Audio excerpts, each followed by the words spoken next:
मां शेरावाली म्यूजिक की शानदार प्रस्तुति।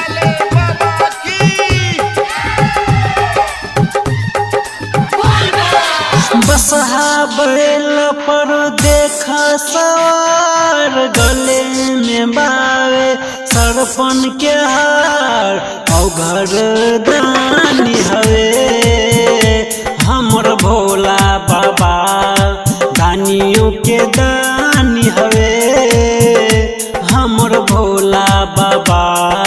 बसहा बैल पर देखा सवार, गले में बावे सरपन के हार, और घर दानी हवे हमर भोला बाबा, दानियों के दानी हवे हमर भोला बाबा।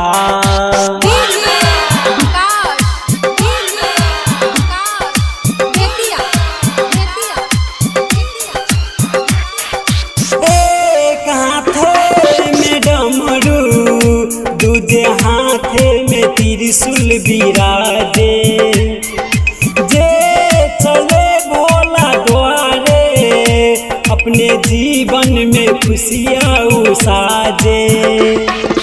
पूछो ना जल ढार, और घर दानी हवे हमर भोला बाबा, दानियों के दानी हवे हमर भोला बाबा।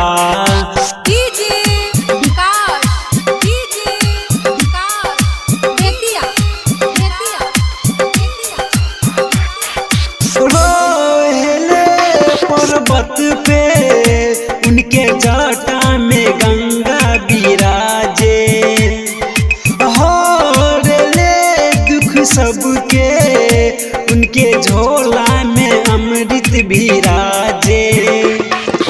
जहर के उरो के और घर दानी हवे हमर भोला बाबा, दानियों के दानी हवे हमर भोला बाबा।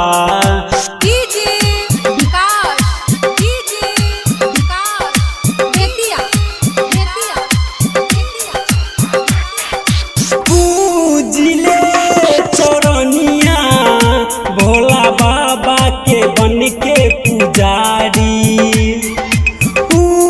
में सोए चाहे भोला भजन में जीवन गुजारी।